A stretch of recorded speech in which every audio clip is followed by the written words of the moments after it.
Thanks so much for clicking on the video. My name is Leah, and let's review Real Housewives of Miami. So before we get into that, I just got to make this announcement. Thank you to everybody that wished me happy birthday. I really appreciate y'all. I had a chill birthday. I really did, but it was still a fun birthday, watched some movies, kicked it with friends. It was nice. It was nice. It was a nice day. So just thank you to everybody who wished me happy birthday. So let's get into this review, y'all.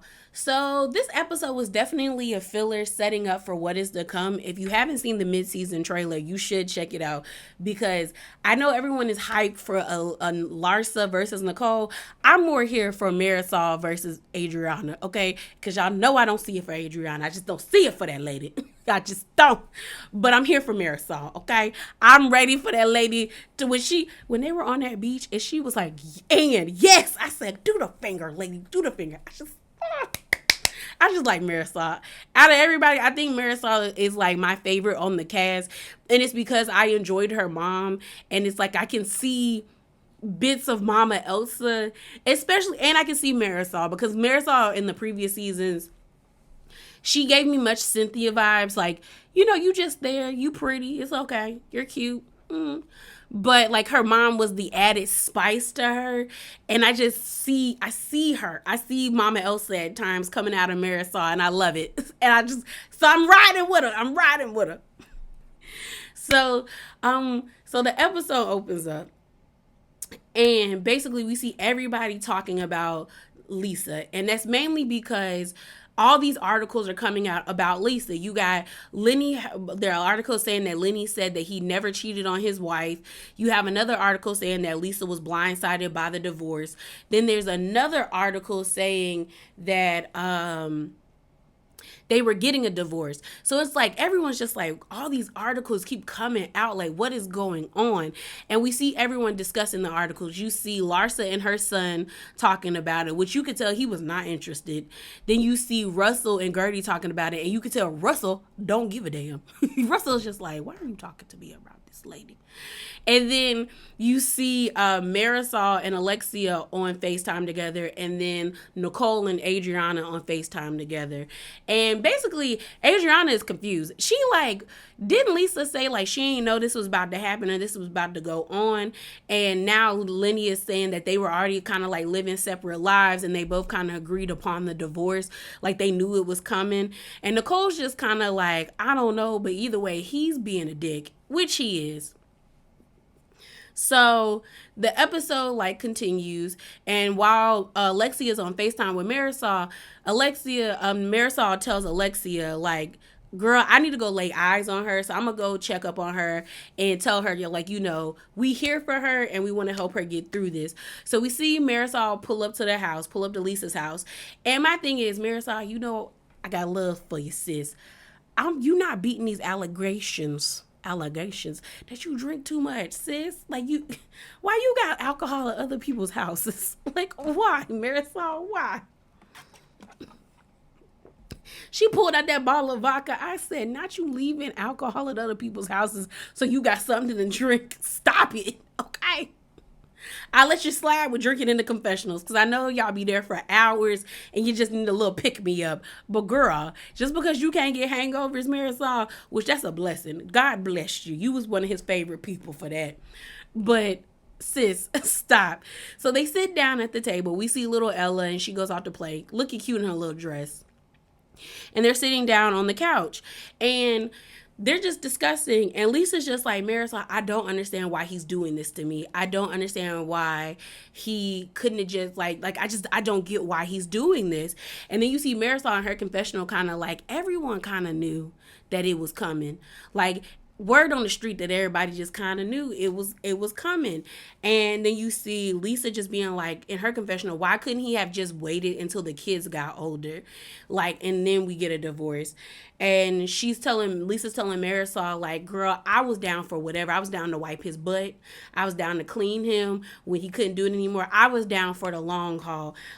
Why is he doing this to me? And then they show pictures of them when they were a lot younger and stuff like that. And the thing about it is in this moment, I think I realized that Lisa still has trauma that she genuinely has not dealt with, because she talks about how she came from a broken home and now her kids are coming from a broken home and she didn't want that for them.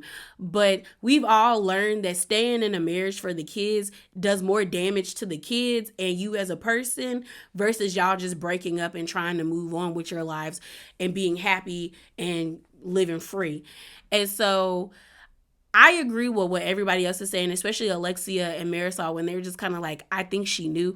I think she knew too. The fact that she sat here and was like, why couldn't he have waited until the kids got older, makes me feel like, sis, you knew that like something wasn't right and you were just hoping that he would care enough about public appearance that he would stay in this marriage until his kids got old enough and then dipped out. But Lenny pretty much said, screw that. I'm going to go be free. I'm going to be free. And I also feel like Lisa, in this moment, I feel like Lisa is just like, her world's on fire. And it's a lot harder to tell somebody like, oh, you'll get through this, because that's what Marisol is telling her. Like, you're going to get through this. Things are going to work out. But it's like, girl, my house is burning. Where's the water and the foam to put it out? I don't want to have to sit in this burning house until it's done. And that's what she's going through right now.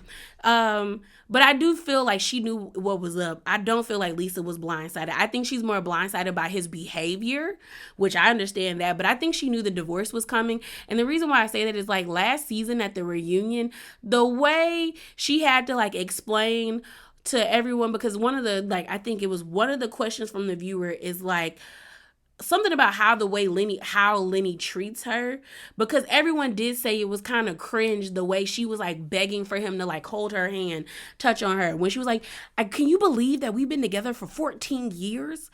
14 years, babe. Like, people don't do that. And he just looks so disinterested in her. And she had to explain at the reunion that, I told him, like, this is what people are seeing. You got to, like, change it up a little bit. You have to be more affectionate. And he said he was going to work on that. The fact that you had to tell your husband to be more affectionate with you should have been the writing on the wall. And then the way that they were sitting down at dinner, and they showed the flashback where she was trying to talk about the whole Jewish thing about the oldest son wanting to learn more about Judaism. I was like, he don't like you, girl. He don't really care about this conversation. And you really trying to force it. You trying to force it. Like, let it go. Please let it go. All right, y'all. So the next episode we see is of Alexia and Frankie, and they're going to this boutique of Alexia's friend named Zima. She has some pretty purses. Like I kept seeing like several variations of this canary yellow purse, and I was just like, ugh, pretty, pretty purse. And her little emblem, like her logo is beautiful as well. And what we find out is that they're going to have like a fundraiser at this. At her shop in order to raise funds for this foundation that reached out to Alexia called, I think it was like, y'all, I'm working on my Spanish and Duolingo, so bear with me. I think it was like the Dia Mayo Foundation, Dia Maya Foundation. I'm trying. I am trying. I can read Spanish, but when it comes out. And so like it's a foundation that actually is for young adults and even children that have disabilities. And I guess the foundation is there to help those young people learn how to live on their own without the assistance of family being readily there. And so they saw the last season, and they reached out to Alexia pretty much saying like, you're doing good, but Frankie could be further along or better. And I'm happy that somebody reached out to her. I will always forever rock with Mr. Todd when he got them together last season. The way he collected Alexia and Peter when they had that sit down, and like pretty much told him, y'all don't be doing enough for Frankie. All Frankie does is sit in that back room, play his little video games. Y'all don't be taking him outside. He's not in classes. Y'all don't do enough. And they was getting mad. And he was like, whatever. I said what I said. Y'all ain't gonna check me. And then when Peter was like, if you keep saying that, because I guess he didn't like the fact that, I remember he didn't like the fact that they kept referring to Frankie being disabled. But I'm like, he is disabled. Like, it happened. Like, they were trying to act like it didn't exist, and I'm like, but he is. So then, and Peter threatened to like fight Frankie, and Frankie, not fight Frankie, but fight Todd. And Todd looked at Peter and basically was like, "What's good?" I was like, Todd basically said, "If you want to get active, I can get active times two. What's up? What's up?" And I said, I rocks with that energy. Todd basically said, "I'll fight you back. What's good? What's good?" And he leaned back in the chair. And I said, "Oh, I likes this old man. I likes him. I likes him." Because that man pretty much said, "You ain't going to do nothing in my house but catch a fade to the face. Play with me if you want to. Play with your mama, not me, because I'm not the one." I like Mr. Todd. So they're going to do the foundation to sew into them. So that's great. I mean, I always felt like Frankie should have been farther along since episode 4, only because Frankie is like in his mid-20s, and it's like with the resources that Alexia has had being attached to Herman to now Todd, I feel like Frankie should be at a different point in his life. And I also like the way that Todd speaks to Frankie, because Todd speaks to Frankie like he's an adult. Alexia tries to like infantile him, whatever. She talks to him like he's like a child. And I'm like, granted he might have like a little, like he has a deficit there, but like he's not dumb. Like you can clearly, when Frankie speaks, you can clearly tell that like he's smart, so talk to him like an adult. And I mean, I've learned a lot more about disabilities, mainly because of the people that I follow, especially on TikTok. There's like one activist, like she's a black lady, and I love her content. I think her name is Iman. Yeah, Iman. And her page is called Crutches and Spice. And like I've learned a lot from her. Like I learned that technically the fact that I can't see is a disability, which is a disability. Like I need contacts and I need glasses.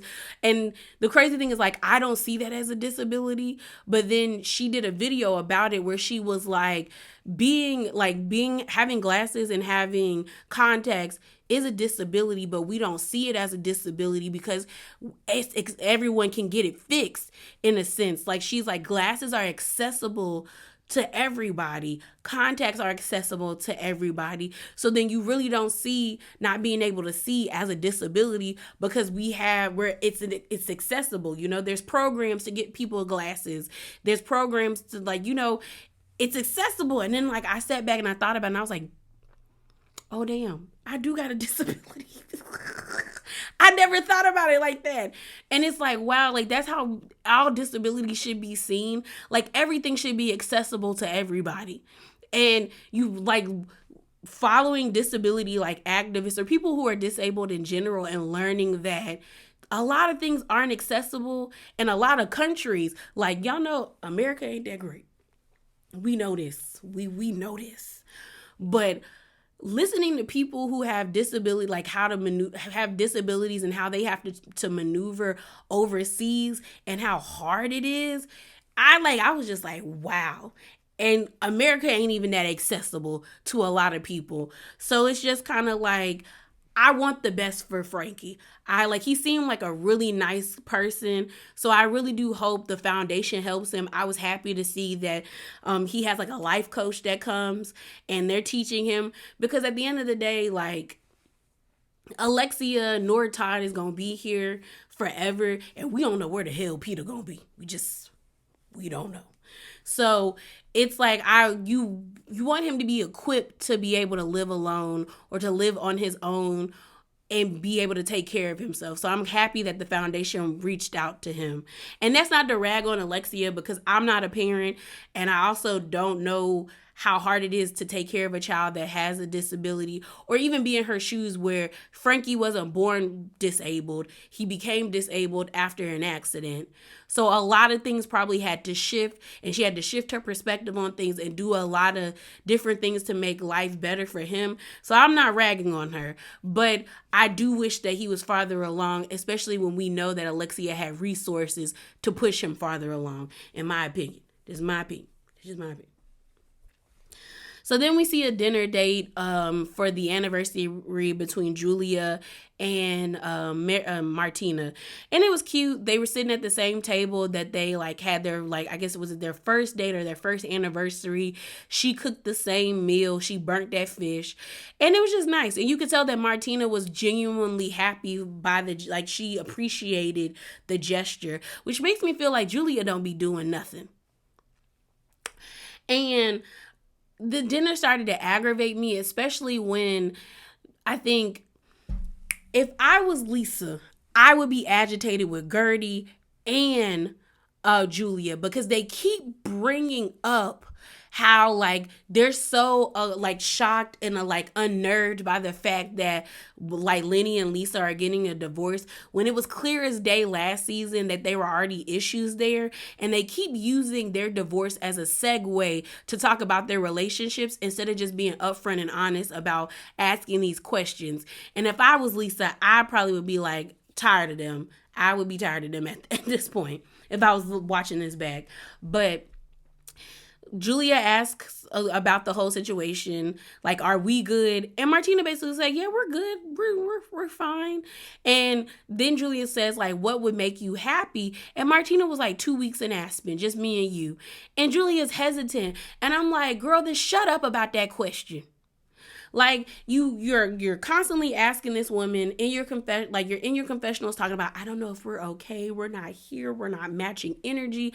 And then when you ask the lady like what would make us better, you basically shoot it down. And I'm like, Julia, what do you do? Which is nothing. She trying to model again. But other than that farm, she does nothing. And it doesn't seem like her farm is a farm that be out here selling products to the grocery store. Like, is the eggs going to the local neighborhood Walmart? Is the goat milk going to the what's it called? What they have? The market? Like, you know, the farmer's market. Are you selling this stuff? Because if you're not selling anything, this is a play farm and it's for your family. And there's nothing wrong with that. But don't be acting like you can't leave for 2 weeks and you can just call people. Because I pretty much guarantee you Martina will probably hire somebody to make sure your farm is okay. And I'm like, you're asking this lady, what can I, what would make you happy? And she just told you. Then in the same breath, you're like, you're worried about her running away with someone younger than you. Then get your ass on the plane with the lady and go to Aspen now. Gosh, like, and it doesn't even have to be consecutive. If you're worried about it being consecutive, like 2 weeks back to back, bro, just go for 1 week in like March, and then the next week in another month. I bet you if you told her like, I don't know if I could do 2 weeks, but could we do 1 week, 1 month, and then come back the next month? And I bet you she would be happy about that. I bet you she'd be happy about that. But they end the night with a kiss, a little shaky on the, you know, they was dancing a little bit, which I did think was cute. I thought it was cute when they was on their porch, you know, swaying a little bit, having a little moment. But that conversation, Julia annoyed me. So then we have a scene where we see, what's her name? Adriana and Julia go to the plastic surgeon so Adriana could get booty shots. And really what it is like collagen injections where I guess it rounds out your butt and makes it a lot more plumper. And I was like, okay, that's cool. The doctor who was describing the method, she scared me. I'm not even going to lie. She gave me very much like robot tease. And, you know, she reminded me of the Stepford Wives. Like I feel like y'all seen that. People have seen that movie where like they're just like, she gave me very robotic tease, and I was like, and it was the way she was talking, though, like she was giving her spiel about the procedure, so I understand, but it wasn't very like inviting. I was just kind of like, I don't like it. Like, do they plug you in the back and then bring you out just to advertise? But while they're having this while they're like putting the booty shots in Adriana's butt, she asks Julia to like take her mind off of it because it did look painful. And Julia tells her that Martina said that they could adopt since she's having such a hard time with empty nesting. And I don't like that. I'm sorry, y'all. I really don't. Like, after being on TikTok, and I know that's like, that's such a millennial thing, but after being on TikTok and being exposed to older people who were adoptees and learning how like they were there to fill a void, like, oh, my mom couldn't have kids, so they wanted to adopt. And I used to always think that was like a good reason to adopt.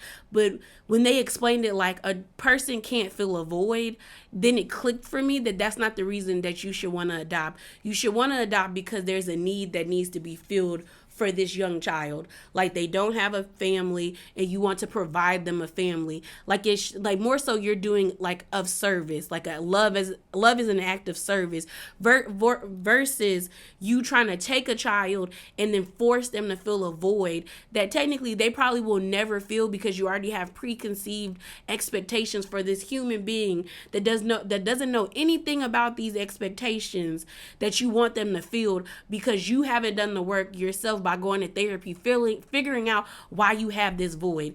And I just don't agree with them adopting if that's the reason why you want to adopt. You should want to adopt because you want to give somebody something, like you want to fill that need for that child, not because you have a void in your heart and you feel like this human is going to fix it.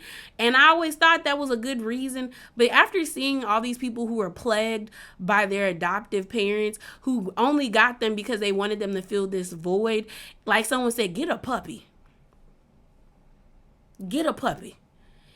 Like I like them stories be sad because I never thought that was a bad reason, but then when you start to listen to people and you then listen to it and you feel like you were like, dang, that is true. Like a person can't fill a void. Like, and that's in any aspect of your life, whether it's like your love life, career, like a person can't do that. Like you have to fill that void, then venture out and figure out, like, and then make yourself whole that way. Like, be whole by yourself, then go meet the people. That's what I'm trying to say. All right, y'all. So the next scene, you got Marisol and Alexia sitting down to have dinner and like a little lunch together. And then Marisol's friends pull up, Richard and Lee. I know they messy because the way they walked up and they was like, are y'all filming? Oh my God, we didn't know y'all were filming. I know for a fact they saw that boom mic and that cameraman. Oh, we're talking about, we didn't know y'all was filming. Yes, you did. And then they wanted to be messy on camera where they were like, did you hear about what happened to Lisa and Lenny, the Hutchinsons? And I was like, and the friend was like, what do you mean? He was like, they're getting a divorce. And I think the short one was Lee. And he was like, I didn't even know they were still together. He's lying. That man is lying. I know he knew they was together. He just wanted to have something to say on camera, which I'm not mad at. It's just the part that got me was just them being like, are y'all filming? We didn't know y'all were filming. And then looks back at the camera. Oh, we didn't know y'all were filming. You wanted to be on camera with yourselves. Y'all knew what y'all was doing. So they're sitting down after they leave because they didn't join them for dinner. And Marisol and Alexia are talking about Lisa. And Alexia just says, like, me and Herman put on a show. Like, we would get filmed together and, like, get pictures taken together. But, like, we were coordinated. Pretty much we weren't even sleeping in the same bedrooms. I was sleeping in the bed with Frankie. Then she was like, one night she came downstairs to get something to eat. And it was in the morning. He was walking in the door at 6 a.m. in the morning. So he was up to no good. She also was saying how, what happened? How, like, he had already got an apartment. I said, oh, that's messy. That is messy. Just mess. So we did have a scene with, Gertie and Russell. They're sitting on the beach. Cute little scene. They were both happy to be there. I guess they hadn't been together like this in a long time. And Russell was just kind of like, pretty much they're basically saying he wants more time with Gertie.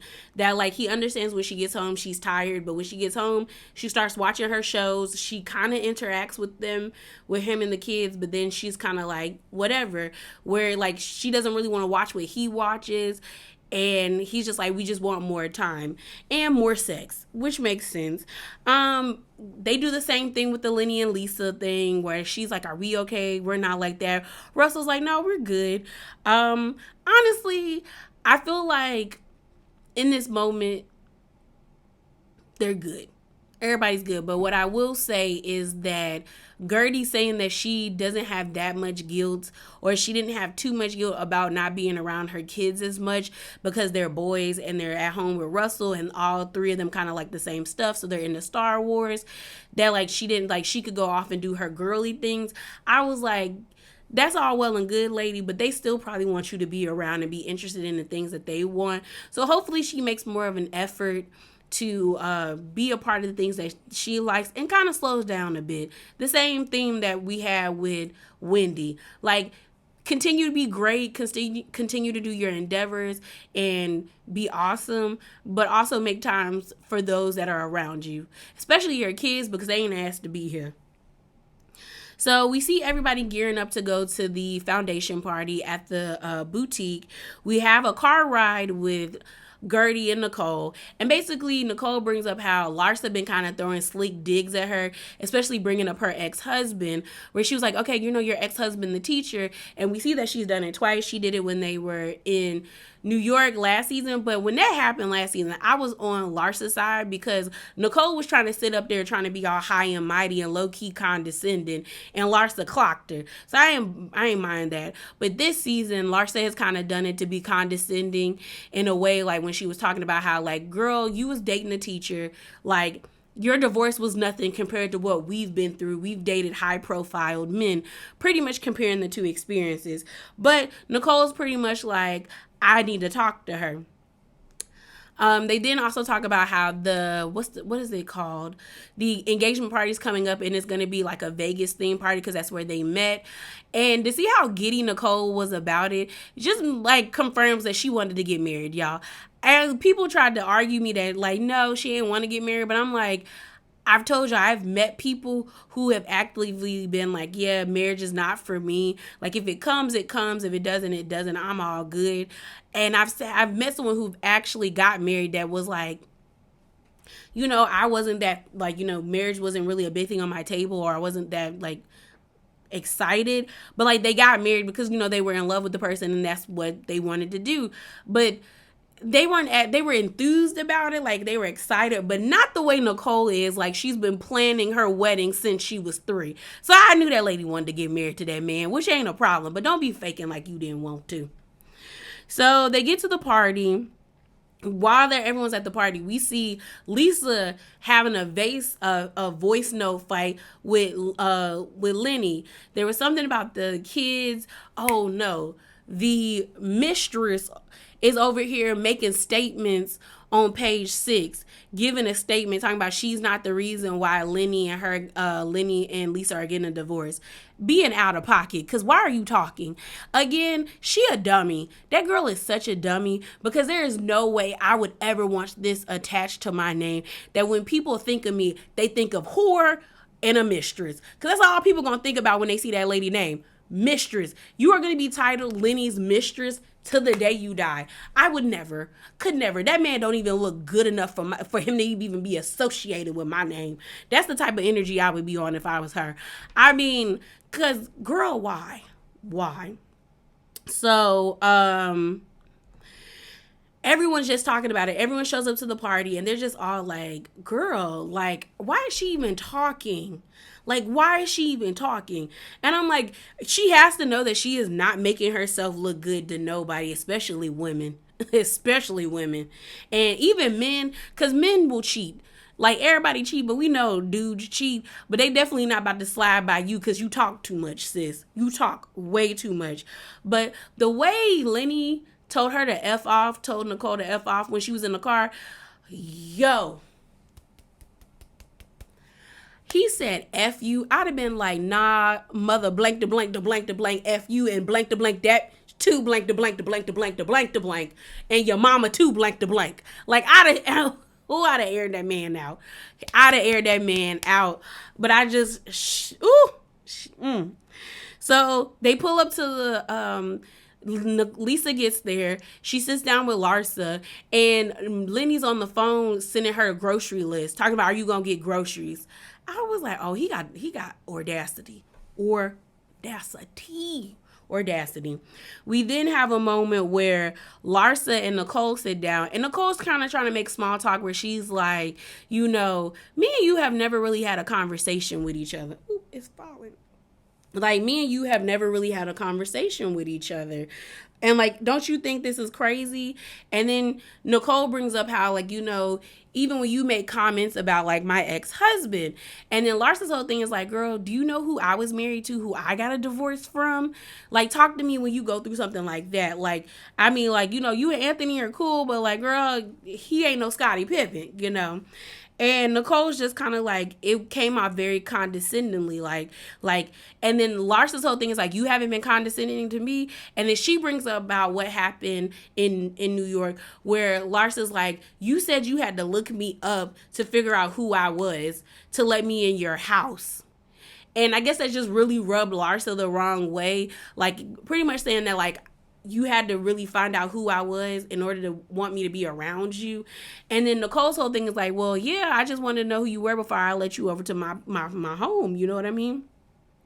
So they're going back and forth. And she was just like, and Nicole's like, but I never judged you about the things that I saw online. And then Larsa's whole thing is like, girl, I heard rumors about you. I heard rumors that you effed everybody at the hospital. Hand to God. I said, and you saw how Nicole's face cracked. Like I know she didn't just say that. And Larsa was like, but I never, like, she was like, I never judged you for that. And then the episode cuts off. Larsa was wrong. I got what Larsa was saying, but, like, girl, you did that on purpose.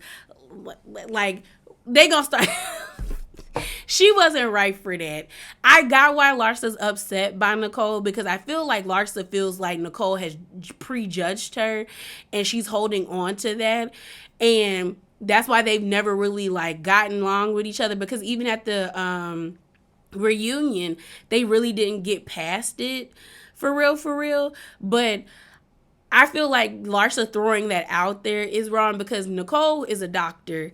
Like, that could get her in trouble with HR. Like, if they really took the claims of what Larsa said to be very serious, because you're not supposed to be sleeping with your coworkers. That's actually a part of, like, some hospitals, like, handbook that they can use that determines your employment. So I understand why Nicole was like, what? Also, I do feel like the rumor's not true, because Nicole don't really give me that she be like, she a for everybody type of girl. You know what I mean? So, like, whatever Nicole gonna come with, she gonna come with. So it is what it is at this point. But yeah, y'all, that's it. That's all. Remember to be bravely authentic and hop down in them comments below. Deuces.